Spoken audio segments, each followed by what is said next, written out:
Oi, minha gente, aqui estamos no último episódio do Cine Paraíba, o videocast. Durante essa temporada a gente recebeu aqui pessoas maravilhosas e tivemos conversas enriquecedoras que foram divertidíssimas e eu espero que tenha sido divertido para você aí também, assim como foi para mim. Na TV Cabo Branco e na TV Paraíba, o Cine Paraíba também encerrou a exibição de filmes dessa segunda edição, que contou com filmes maravilhosos e principalmente com a participação dos telespectadores pelas redes sociais. Foi muito legal ver essa interação das pessoas com os filmes que são feitos aqui no nosso estado e eu já tô com saudade. Mas para nossa última conversa, eu tenho uma novidade que já eu conto. Antes, deixa eu apresentar quem tá aqui comigo hoje. João Alisson Cunha é ator, arquiteto e artista de multimeios, com mais de 20 anos de carreira artística iniciada no teatro de rua. Em 2007, iniciou no audiovisual em curtas-metragens locais e regionais. Estreia em grande produção como personagem tirolesa na série Cangaço Novo. É preparador de elenco, roteirista e diretor de arte.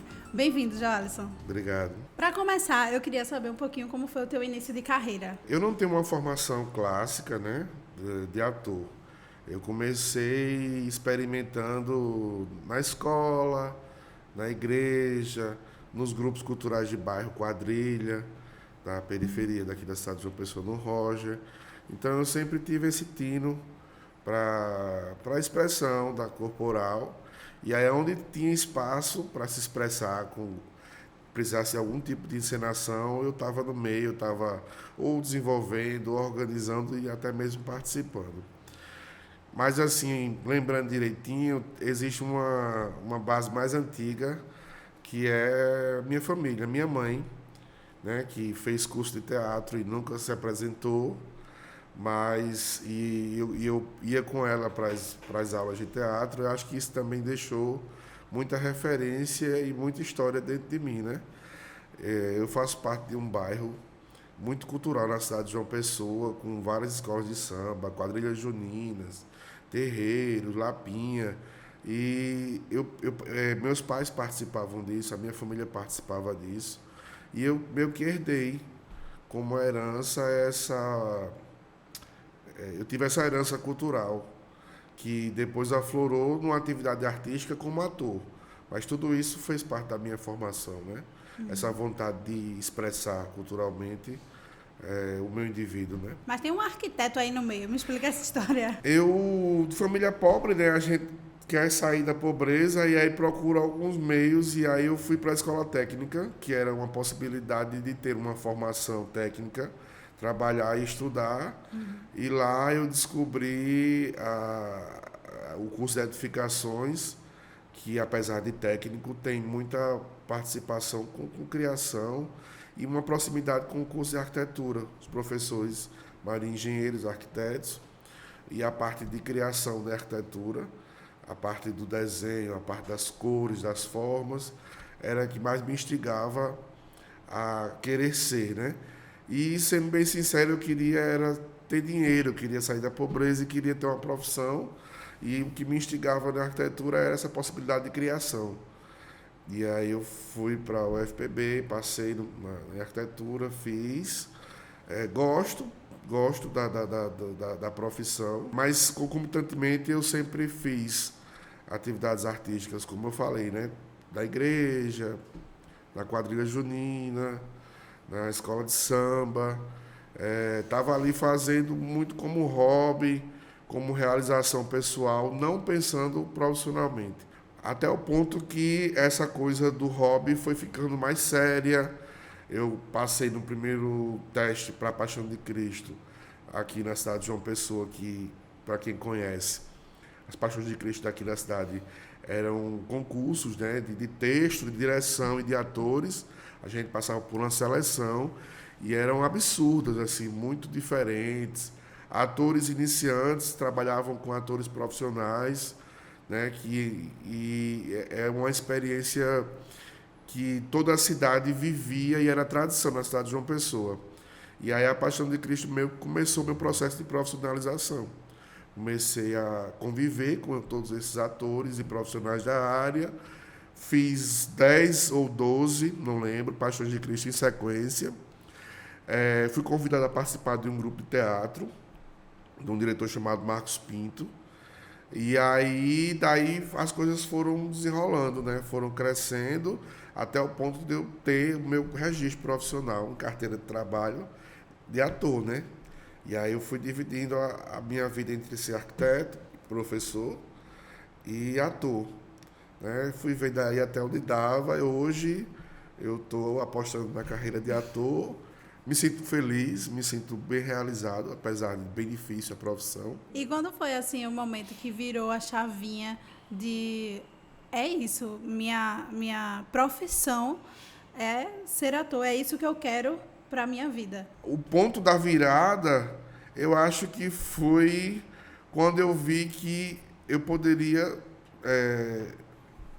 trabalhar e me manter, que é difícil. Mas como arquiteto também não estava conseguindo me manter. Tinha a possibilidade de expor, de expandir com a arquitetura, porque também envolve arte, não só arte, mas a arquitetura também pode ter arte. É, eu hoje realizo com a atividade de ator, completamente, né? Completamente. Mas uma coisa importante, muita gente pensa que a arte, né, é devaneio, mas tem técnica, né? Precisa de trabalho, esforço, repetição, precisa de estudo, de disciplina também. A arte ela vem do fazer além disso, do sublime, né, da emoção. É o ponto que toda a técnica, todo o estudo, ele chega a um ponto de construção aonde se derrama em emoção e emociona as pessoas, né? Mas tem técnica, tem estudo, tem trabalho, tem esforço, né? Tem disciplina e tudo isso que qualquer trabalho tem. Ator, artista é trabalhador de arte, é trabalho, é sério, precisa se alimentar, precisa pagar conta, né? E precisa se organizar enquanto trabalhador. E aí, Jalisson, tu participou também de Cangaço Novo, né? Que foi uma produção recente, assim, lançou recentemente esse ano. E ela contou com 14 atores paraibanos, se eu não me engano, no elenco. Eu acho que tem até mais, mas aí não tem como quantificar, porque tem gente da Paraíba toda, né? Do litoral ao sertão. Mas tem bastante gente, bastante gente. Eu acho que mais de 20, eu acho. Sim. Tanto em equipe também, né? E ela foi gravada em Cabaceiras, não foi a Hollywood nordestina. Conta pra gente como é que foi um pouquinho assim dessa participação.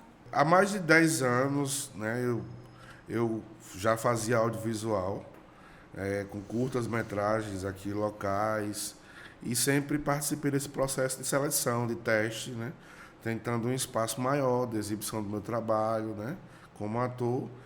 E aí fiz muito teste mesmo assim. Fiz 10 anos, imagina, fazendo 10 anos de teste e não passando. Assim, ou eu era muito ruim, ou não tinha sorte, ou não era para acontecer. E aconteceu. De ter essa personagem que cabia o meu visual e as minhas características. Para mim foi massa, né? Porque é um divisor de águas, está sendo, né? Das pessoas conhecerem o meu trabalho, que eu já fazia há muito tempo, mas mediaticamente ele tem muita importância, né? Por ser uma grande produção, né? Por ter essa possibilidade de aparecer, né? Na quantidade de estados, países maiores do que o que eu já fazia localmente. E foi uma das maiores, na verdade foi a maior experiência, né? Em tempo de trabalho, 7 meses gravando, 2 meses antes de preparação, em tipo de trabalho, né? Assim, uma equipe, eu não gosto de falar hollywoodiana, mas uma equipe gigante com funções que eu nem sabia que existiam no cinema, né? Então o investimento traz essa possibilidade de ter várias funções, vários postos de trabalhos assim que servem para esse estado do cinema acontecer de forma muito mais funcional, e a experiência com grandes atores, né? E grandes diretores. Eu trabalhei com profissionais que hoje eu sou amigo e alguns colegas, mas eu sou fã, né? Eu era fã dessas pessoas, eram pessoas que eu tinha como referência né, em atuação e interpretação. Então, para mim, eu tentava me controlar para não deslumbrar de estar trabalhando do meu lado com uma pessoa que eu sou fã. Tinha hora que eu tentava olhar para mim, para não ver se eu estava com cara de bobo, assim, olhando pro povo babando, assim. Era. Porque gente que eu via na TV, que eu via no cinema, que eu tenho como referência de interpretação, estava do meu lado contracenando comigo. E que estava ali no mesmo peso dramático, né? Com a mesma carga dramática e mesma importância de personagem. Então eu ficava, eita, é agora, é agora. É agora, e agora? É agora e agora. E agora, exatamente. Mas assim, eu acho que eu soube lidar com isso, apesar das emoções ali. Eu soube lidar com esse processo e eu acho que teve um bom resultado. Mas, assim, muito medo, porque apesar da experiência de ser ator e de trabalho, eu estava num projeto super, numa experiência máxima de primeira vez, assim. Eu fiz vários curtas, eu fiz mais de 14, 15, não sei, 18 curtas paraibanos. Então não tinha essa experiência do período longo fora, trabalhando, inteiramente mergulhado nesse processo. Então Cangaço foi tipo uma overdose do que eu queria que acontecesse na minha vida. Então, assim, foi muita coisa acontecendo ao mesmo tempo que eu não sabia nem explicar o que estava acontecendo, porque eu estava fazendo e vivendo. Uhum. E aí, com o resultado, eu gostei. Eu gosto do resultado, particularmente, eu gosto muito. E sim, abriu e está abrindo portas para outros processos, inclusive de eu estar aqui hoje, né? Isso é decorrência desse processo. Tu foi do curta direto para uma série, e uma série assim, frenética, né? Porque eu tô assistindo, a gente tava comentando antes aqui, eu tô assistindo, tô em andamento com a série, e assim, eu fico chocada com a qualidade da série. Então, como foi assim também participar de uma produção com esse frenesi, com essa ação toda, digamos assim? Tudo era diferente, tudo era experiência e tudo era grande. Primeiro pelo elenco, né? O elenco magistral, só potência nordestina, incríveis, assim. Marcela Cartacho, Hermília, Pedro Wagner, Rodrigo Garcia, Rubens, Buda Lira, Titina. Não posso nem falar os nomes porque eu vou esquecer aqui. Tanta gente incrível, Vando, assim, que estava ali dividindo comigo esse processo. Então já vinha esse deslumbre. Eu não sou uma pessoa deslumbrada, mas não tinha como não ficar deslumbrado de estar com tantas estrelas sendo colegas de trabalho. Diretores, né? Fábio Mendonça e Ali Muritiba. No hype, com produções boas, no momento acontecendo, caso Evandro e tal, outra coisa. Direção de fotografia Azul, do AD, da chefe de direção ao platô, eram pessoas altamente experientes. Não tinham ninguém fraco, assim, sabe, desse processo. Da pessoa que escreveu, da pessoa que fazia a continuidade, todo mundo era muito expert. Então, poderia ter dado errado, mas deu certo porque foi uma aposta gigante e muita gente boa, com muita qualidade. Em tudo. Dublês, pessoal de arte, pessoal de figurino, assim, era todo mundo muito experiente, nomes já experientes, mas não só pelo nome, mas pelo que faz mesmo. Então, assim, era uma enxurrada de informação e de emoções que eu tinha que controlar para isso não comprometer o meu trabalho. Porque era muito fácil deslumbrar e ficar bestalhado com isso. Não sei se a palavra posso nem falar isso, bestalhado. Ficar bobo, né? Ficar besta com isso. E aí, o que eu tentava era tentar me encaixar naquele grupo de pessoas boas e bacanas. E entender que eu também sou bacana, por isso que eu estava ali. Né? E eu acho que foi isso. E acho que Cangaço tem a prova desse resultado. E quando junta muita coisa boa, não tem como dar errado. É tipo uma receita onde você bota só ingrediente bom. Pode não ficar de acordo com o que se pensou, mas vai ficar gostoso. E tudo funciona. A trilha sonora é boa, fotografia é incrível, a arte nem se fala, figurino, tudo. Desenho de som, desenho de imagem, tudo que a gente pensa enquanto audiovisual. E é um produto extremamente comercial e também artístico, que isso é massa. Porque não é só arte pela arte, ele consegue atingir vários públicos, né, e aí sendo comercial, públicos variados, do intelectual à população que não tem tanto acesso à cultura e informação gosta. E isso é massa, porque às vezes a gente fica ali centrado num grupo, né, da arte muito elevada ou intelectualizada e não atinge as pessoas. Então, quando a arte consegue se juntar a mercado e fazer isso ser agradável, eu acho bacana. E fazer parte disso é muito bom. Porque às vezes você faz muita coisa boa que não se vê, não assiste, se perde no tempo, fica guardado aí nas estantes ou nos HDs da vida. E ter um produto que as pessoas possam consumir ele e discutir e ver que esse produto cultural e artístico e sendo comercial também faz alguma diferença na vida das pessoas. Se reconhecerem esse produto é muito bom, né? E é isso, eu sou muito feliz de ter feito parte desse processo. E aí está a importância também, né, de leis de incentivo, de cotas. Eu vi que o Ministério da Cultura recomendou uma cota para plataformas de streaming de produções nacionais, né? Então, essa é a importância também de assim, ter essas cotas, ter o investimento para também a gente ver cada vez mais produções nacionais com essa abrangência que tomou o Cangaço Novo, né? A série Cangaço Novo. As cotas são necessárias e são importantes, né? E são uma forma da gente rever, né, o tanto prejuízo que se tem, enquanto onde tem privilégio e quem não tem privilégio com isso, né? É importante.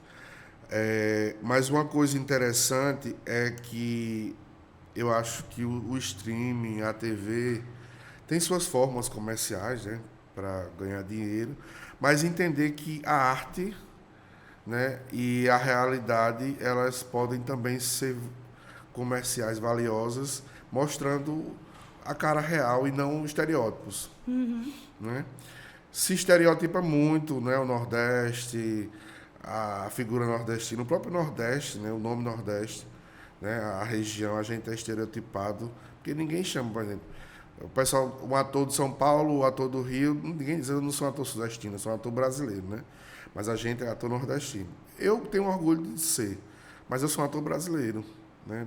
Apesar de nordestino, e eu gosto de ser nordestino, tenho orgulho disso, mas sou um ator brasileiro. Mas sempre se estereotipa, né? Mas, e aí, quando se chega aqui para gravar a nossa realidade, e aí se cria estereótipos que não são nossos, né? Que se colocam em cima da gente, além de caricato, cafona, é feito para vender porque as pessoas se acostumam com aquela imagem. Eu acho que Cangaço conseguiu apostar em algo que vamos trabalhar em cima do real, ou da proximidade. Então, é uma obra que aproxima a fala, o jeito de dizer, né? As pessoas que vão atrás para saber o que cada jargão, ou cada xingamento, ou algumas coisas que não se entendem, traduzir aqui. Elas que vêm atrás para se aproximar da nossa verdade. A gente não é criado um personagem para agradá-las, né? E, no fundo, todo mundo aqui do país tem alguém que é do Nordeste, tem uma família que veio dessa herança, que vem dessa tradição, e tem alguma ligação e vai se reconhecer de alguma forma. Ou descobrir também, se não tiver, vai descobrir um Nordeste mais real, mais próximo do que a gente vive, sem muito estereotipo, sem fantasia, né? E aí apostar no que é real, sem o estereotipo, sem o que é feito para se consumir, pode ser rentável, né? Pode ser também comercial, como essa obra foi. Poderia ter dado errado, as pessoas, não gosto. Eles deviam repetir, o povo melado de barro, com os dentes quebrados, com os dentes, né? Ou falando vestido, né? E uma aposta que foi feita é de cada um falar do seu jeito, né? Cada um falar do seu jeito, da sua forma, e há comunicação, e há compreensão. As pessoas se entendem, Né? E todo mundo que vê a obra, de uma ponta a outra do Brasil, vai entender o que está se falando na obra, com um sotaque que não é seu, mas está ali, que é real. Tem algum tipo de personagem que tu tem vontade de fazer? Ou não que eu tenha vontade de fazer, mas eu acho que eu queria fazer para que pudesse contribuir com a quebra de estereótipos, sabe? Por exemplo, meu corpo é um corpo gordo, né? Eu sou sararaço, eu sou negro de pele clara, né? Eu tenho traços negroides, mas a minha pele clara é herança da minha família do sertão. E aí o audiovisual, às vezes, ele é muito fechado em reproduzir estereótipos ainda, apesar de abrir muitos caminhos. Mas, por exemplo, eu só pego papel ou dono de padaria, ou coronel, ou bandido, alguém que tenha dinheiro para comer e ser gordo. Isso eu acho um problema. Eu sou arquiteto, mas numa produção, talvez, do Sudeste, jamais me chamariam para fazer um arquiteto ou um médico. E falando um pouquinho agora da Paraíba, como é que tu enxerga assim, o momento atual do cinema paraibano, do mercado audiovisual paraibano? Então, todo mundo fala que a Paraíba é um celeiro de atores, um celeiro de cinema, um celeiro de produção, mas é muito importante a gente entender que isso não é uma mágica. Assim, alguém escolheu a Paraíba, vai ser um celeiro. Buf, do nada surgiu. Não é do nada, né?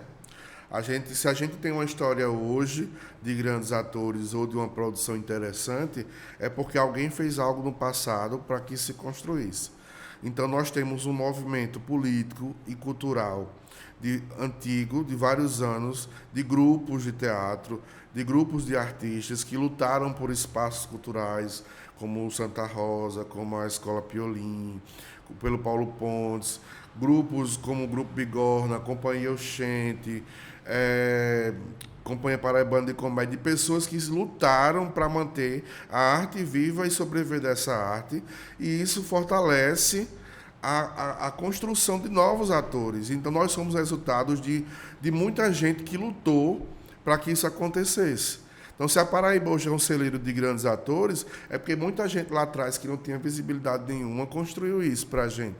Grupos de teatro que hoje talvez não tenham tanto espaço, né, montaram essa nossa cama para a gente ser o que a gente é, né? Então, a Paraíba é conhecida, a Paraíba é celeiro de grandes artistas, né? Mas tem muito artista que não participa hoje desse hype e que construiu essa base para a gente, e é importante ser lembrado que eles faziam política, discutiam e lutavam por esse espaço de construção, né, de uma atividade que muita gente ainda hoje entende como não importante, como coisa de vagabundo, coisa da ralé, né? É importante também lembrar que cinema não é só ator, né? Cinema é técnica também, a parte técnica, os técnicos. E nós temos grandes técnicos, nós temos pessoas de várias áreas do audiovisual que desenvolvem isso, que não se faz só com ator, faz com toda uma equipe, né? E aí eu acho que isso era importante para o Estado, para o fortalecimento de toda uma cadeia. Então, eu acho que a gente tem que fortalecer a cadeia do audiovisual por completo. Enquanto atores, ok, temos uma gama de atores maravilhosos, mas e o restante? Diretores, escritores, né, editores, assistentes, pessoal de som e de luz, a gente tem sim, tem que fortalecer, tem que aumentar essa rede, tem que formar mais pessoas nessa área, para um ponto que a gente também se torne independente, não precise só de produções que venham de fora.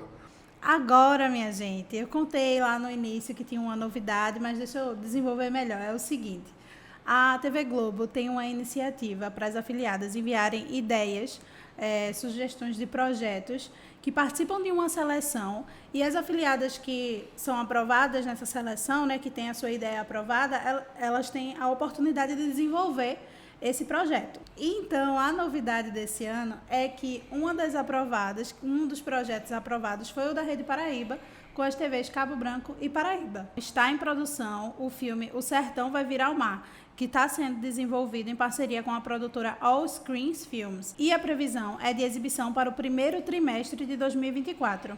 E Joalisson faz parte do elenco. Então, conta um pouquinho pra gente, dá aí uma sinopse do filme e também do teu personagem. Pois é, O Sertão Vai Virar o Mar é um texto de Cadu Pereira, escritor pernambucano, que eu não conhecia e conheci há pouco tempo e fui atrás, que tem várias obras e escreve divinamente bem. É uma historinha, né? Uma historinha assim, quase uma fábula, mas dentro da realidade, que conta as peripécias, né? De Bento e de Cício. Na verdade, de Bento. Cício, que sou eu, meu personagem, o acompanha. É baseado de Don Quixote, na história de Don Quixote de La Mancha e Sancho Panza, né? Só que nordestina, dois vaqueiros que trabalham numa fazenda e têm suas obrigações, e em algum momento da vida deles acontece há uma mudança na história, ao ponto que a vida muda e eles têm que ir ao litoral, né?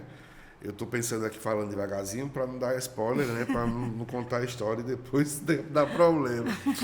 Mas é uma história muito interessante, porque Cadu conseguiu construir algo que é muito engraçado, né? E divertido, mas envolvido de emoção e sentimento.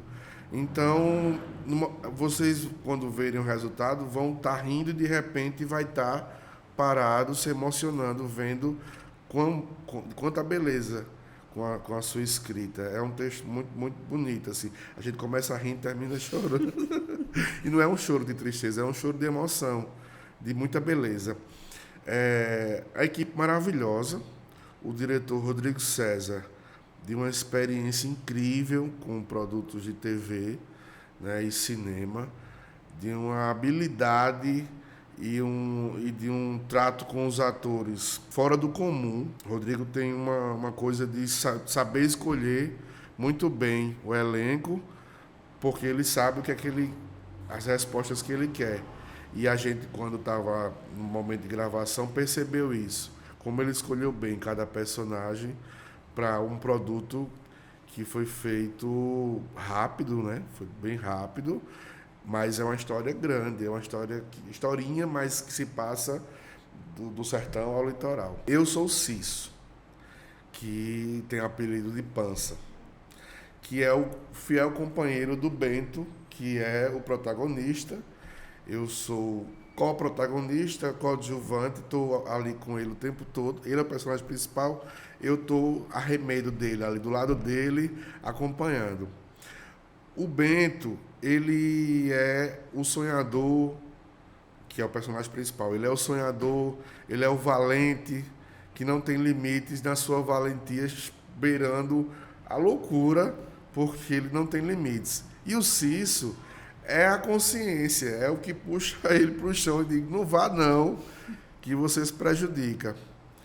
É o fiel escudeiro, é o amigo, é a pessoa que está sempre tomando conta dele. Ao mesmo tempo que Bento, quando cai numa certa realidade e entristece, o Cício, que é o Pança, que sou eu, é essa pessoa que levanta ele e mostra para ele como a valentia dele é importante, mas valentia no sentido de coragem, não de violência, mas de coragem em sonhar além dos limites.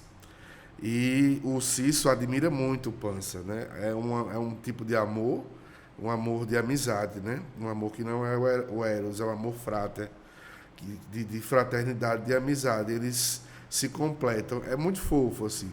A história é muito bonita. E os atores incríveis, atores paraibanos e pernambucanos.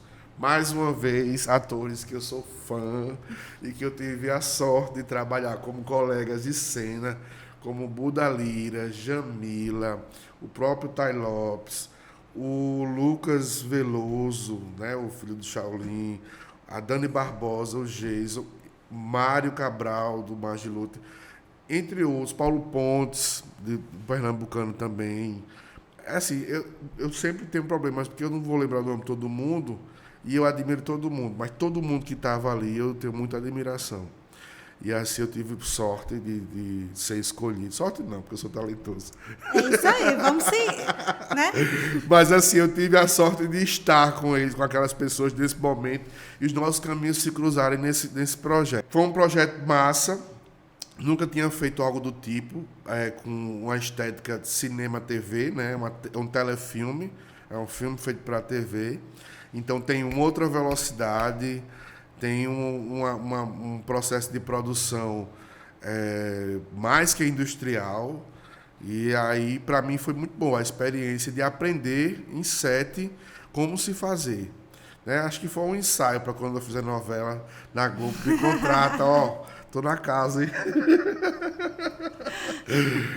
Eu acho que foi um ensaio para isso. E eu acho que vocês vão gostar muito de ver. Assim, eu me emocionava na leitura do texto. Eu me emocionei na leitura do texto. Eu ria e, de repente, eu estava emocionado. Então, com toda a beleza da arte, do figurino, da direção de Rodrigo, né, de tudo que foi criado por todo mundo, vocês vão curtir muito.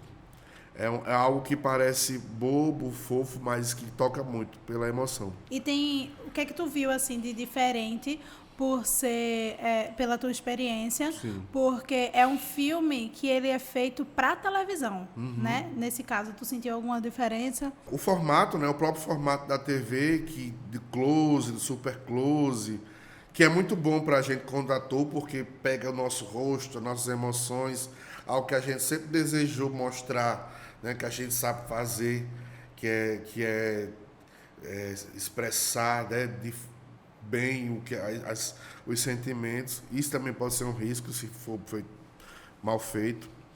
Mas é muito técnico, né? A TV é técnica. E aí, 1 milímetro que eu afasto, eu posso tapar o meu colega de cena. Existem repetições de interpretação que, ao mesmo tempo, eu tenho que ter liberdade para a interpretação, mas tem que ter controle para o espaço da câmera. Então, um foco que estava gravado aqui, outro foco que estava já pronto aqui, eu tinha que descer e subir nesse foco. Então, assim, o ator, ele, com esse universo da TV, ele tem que ter muito entendimento do outro lado, da câmera, do técnico do som, da luz, para que não se expanda e tenha esse controle. Então, é uma escola de técnica, de como estar dentro de um processo audiovisual. Então, para mim, foi muito boa a experiência. Nunca tinha tido essa experiência de estar tão controlado para esse fazer da TV, né? Que a fórmula que emociona com a imagem aqui, ó, pá, né? Você vai sentir a emoção, o pulsar, né? Do pescoço, do olho lacrimejando, do suor caindo na testa, da mão que toca a outra mão. É muito bonito, assim. A gente está acostumado a ver isso enquanto espectador. Fazer isso enquanto ator e se perceber dentro desse processo é muito interessante, porque você vai vendo na sua cabeça como essa máquina de emocionar se constrói. É muito doido, porque é técnico, extremamente técnico, feito para emocionar. Eu acho chique. Tu tá ansioso pelo resultado para assistir? Tô e não tô, porque como ator a gente não pode se emocionar muito enquanto ansiedade, porque produtos demoram para ter resultado, né? Vai para a parte de edição, são coisas que não são da nossa alçada, né? E aí eu tenho ansiedade no sentido de saber como ficou, mas não que eu fique esperando, eu até deixo passar e nem penso para não sofrer com isso, porque é uma atividade que eu estou sempre esperando. Então, se eu ficar nessa, eu sofro. E aí, algo que a gente estava comentando agora há pouco sobre a presença nordestina nas telas, quanto também não os estereótipos. O Sertão Vai Virar o Mar é uma produção que está sendo feita aqui, que vai para todo o Brasil, né? Nacional, com atores daqui de Pernambuco, Paraíba, assim, atores nordestinos. O que é muito legal também poder, assim, mostrar o que a gente quer mostrar. Nós contarmos nossa história é muito bom. Né? Assim, quem mais sabe da nossa história é a gente, né? Então, a gente fazer e produzir é muito massa. Porque o olhar, ele fica muito mais claro e mais limpo. do que algo que venha de fora e venha com seus estereótipos, né? Então, ter um diretor daqui, ter uma figurinista daqui, ter uma direção de arte daqui, ter uma produção de técnicos daqui, faz essa linguagem se tornar familiar, né? E aí, o roteirista daqui, né? O texto é muito... Apesar da história parecer uma fábula e parecer um universo tradicional, meio folclore, né, sobre o Nordeste, o Cadu Pereira com o texto e o Rodrigo César na direção fazem a gente parecer muito familiar com o nosso jeito de falar, né? Assim, são palavras contemporâneas, o texto é contemporâneo, com coisas que a gente vive no momento atual. Apesar de estar no sertão e ter todo um trejeito, um craquejo de falar como sertanejo, de ter umas falas características do sertão, mas é algo que todo mundo compreende, porque não é só o sotaque e a palavra, é o jeito de falar, o nosso jeito de expressar, que vai além da palavra. O nosso jeito, além da palavra, além do que está escrito, ele é muito percebido e ele é muito bem recebido, porque é diferente, sabe? Um olho que a gente faz, um som, uma onomatopeia que a gente já entende tudo, né? Quando a gente quer confirmar alguma coisa, a gente faz né? Ou né? E aí isso, Rodrigo soube construir muito bem, junto com o Cadu, da gente se expressar e se reconhecer. A gente ria com o que a gente estava lendo e com as nossas contribuições de cada personagem que trouxe, né? E isso é muito bom se reconhecer, se familiarizar, é tipo estar em casa, é tipo estar falando com as pessoas que você gosta, né? Então, traz muito mais qualidade ao produto, traz muito mais facilidade de gostar mesmo daquilo se tornar prazeroso. Eu acho que esse filme é um filme muito prazeroso. Vai ser muito prazeroso. Foi prazeroso de fazer, apesar de trabalhoso. Foi prazeroso de estudar ele, de ler, de conviver com as pessoas, de gravar. Mas vai ser muito mais prazeroso de ver. Jadson, muito obrigada pela tua presença no nosso episódio de fechamento aqui do Cine Paraíba Videocast. Massa, eu que agradeço a participação. E aí, galera, vão assistir as coisas, viu? Assistam tudo que eu tiver e curtam, compartilhem, espalhem para mais gente para ver aqui o que eu falei e preguem a minha ideia, a minha palavra. E assistam O Sertão Vai Virar Mar. O Sertão Vai Virar Mar. É lindo, é lindo. Isso que eu posso dizer, é lindo. A você do outro lado, muito obrigada também pela companhia em todos os nossos episódios aqui dessa primeira temporada do Cine Paraíba, o videocast. Aos telespectadores na TV Cabo Branco e na TV Paraíba também, muito obrigada por assistir aos filmes. Continuamos aqui incentivando o cinema paraibano, incentivando o desenvolvimento cada vez mais do mercado audiovisual local, porque é isso que a gente quer. A gente quer se ver em todas as telas possíveis. Muito obrigada, um beijo e a gente se vê por aí. Cine Paraíba, a tela do cinema paraibano é aqui.